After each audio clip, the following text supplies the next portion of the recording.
E vamos lá, pessoal, que ontem à noite o Dana White mais uma vez apareceu para fazer aquela live, aquelas lives assim, ou elas estragam o seu dia, ou então você recebe imediatamente uma dose concentrada de ansiedade. Porque, de duas uma, ou ele vai anunciar que alguma grande luta foi cancelada, ou ele vai anunciar uma grande luta. E graças a Deus foi a segunda opção. Na verdade, foram 3 lutas importantíssimas que o Dana White anunciou para os próximos meses. E é sobre isso que vamos falar no vídeo de hoje. Vamos comentar sobre todos os anúncios do Dana White ontem, na quarta-feira. Vamos lá.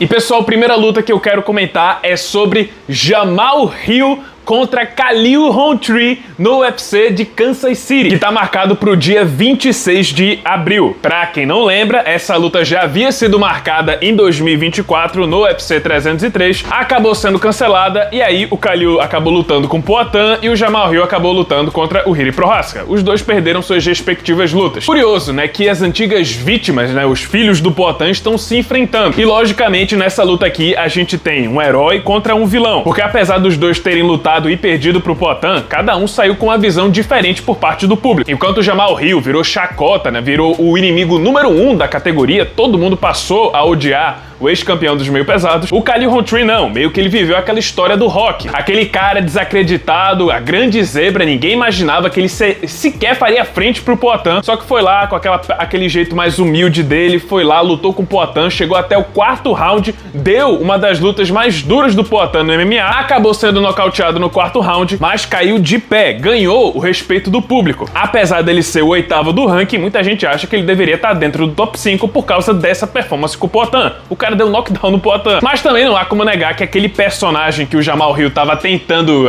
viralizar, meio que tá deixando de existir. A gente não tá vendo mais tantas notícias, tantas falas do Jamahal Hill no Twitter. Parece que depois daquela derrota pro Jiri Prochazka, né, parece que ele recebeu uma dose de humildade. Pra mim, na verdade, tanto faz, mas eu acredito que essa versão mais humilde do Jamahal Hill pode trazer uma espécie de redenção. Pode aproximar ele do público que, na minha opinião, ele perdeu nessas lutas aí com o Poatan e com o Jiri Prochazka. Mas deixando essa história de personalidade de lado, deixando os fãs de lado, essa história de humildade, vamos para o que interessa. Jamahal Hill contra Khalil Rountree. Quem ganha? Pessoal, pelo que eu vi dos dois recentemente, eu acho que o Khalil Rountree vai ser favorito. Só que eu não acho que vai ser tão fácil assim. Muita gente tá tirando o Jamahal Hill pra nada. Mas vale lembrar que, apesar de ter sido nocauteado pelo Jiri Prochazka, o cara entregou uma boa luta. Ainda assim, eu acho que o Khalil Rountree é mais polido, mais técnico. E agora tá com a moral, a confiança lá em cima, porque quase bateu o homem mais temido da atualidade. Então, acredito que sim, Khalil Rountree vai vencer o Jamahal Hill. E sendo bem sincero, eu tô bem preocupado com o que o futuro pode reservar para o ex-campeão dos meio pesados. Porque vejam só, se o Jamahal Hill perder essa pro Khalil Rountree, vai ser a 3ª seguida. Pode ser inclusive a 3ª por nocaute seguida. Sinto que a gente pode estar prestes a ver uma sinistra derrocada do Jamahal Hill. Entrar naquela sequência absurda de derrotas.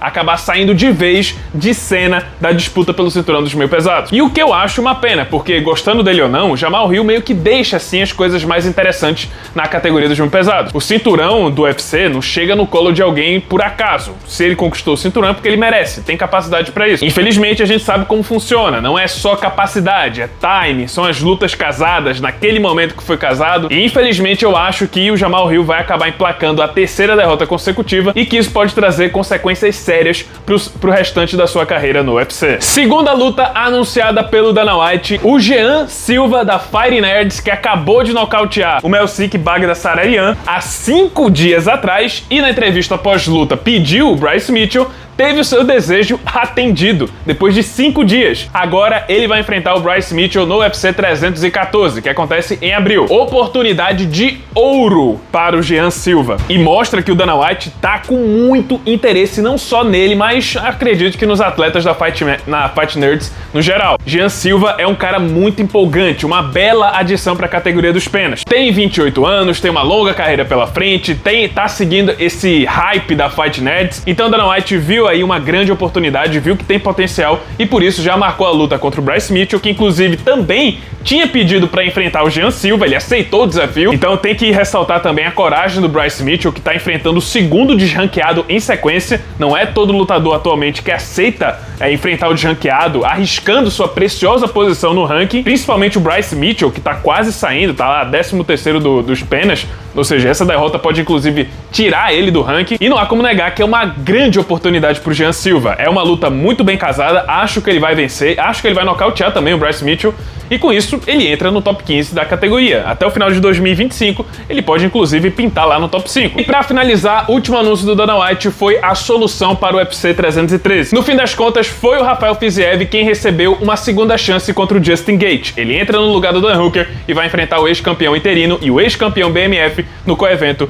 do UFC 313. É interessante que vários nomes foram chamados, o próprio Justin Gaethje acabou revelando. Foram chamados Dustin Poirier, Charles do Bronx, Matheus Gamrot e até o Armand Tsarukyan. Pro Charles, eu acho que não faria muito sentido enfrentar o Gaethje, um cara que ele já venceu no primeiro round, sendo que dessa vez o Gaethje teria um campo incompleto e ele não. E os outros basicamente tiveram o mesmo problema. Disseram que o corte de peso não seria possível para a categoria dos leves em apenas 2 semanas. Então todos pediram para que tivesse uma luta em peso casado, só que o UFC não queria isso. Queria manter a luta na categoria dos leves, não queria fazer peso casado. Sendo assim, o único que tinha capacidade, que disse que consegue bater os 70 quilos até o dia 8 de março, foi o Rafael Fiziev, e agora a revanche foi marcada. Sinceramente, não me empolguei tanto assim, a primeira luta entre os dois foi muito boa, claro, foi a luta da noite do UFC 286, mas não sei, eu acho que eu preferia ver uma luta nova, acho que até o Matheus Gamrot, talvez o Renato Moicano, mas entendo também, porque não é fácil você sair do sofá e ter que ficar desidratado, cortar peso em 2 semanas, sem estar fazendo um camping. Enfim, vamos aguardar, pode ser inclusive que o UFC tenha outros planos para todo esse pessoal que recusou. O próprio Gaethje revelou que o UFC já tem planos pro Dustin Poirier, e o rumor mais forte é que vão fazer um UFC em Nova Orleans, que vai marcar a última luta da carreira do Diamante. E é isso, pessoal, esse foi o vídeo, espero que tenham gostado. Se você gostou, deixa o seu like, se inscreve no canal, já ativando o sininho das notificações para não perder o próximo conteúdo.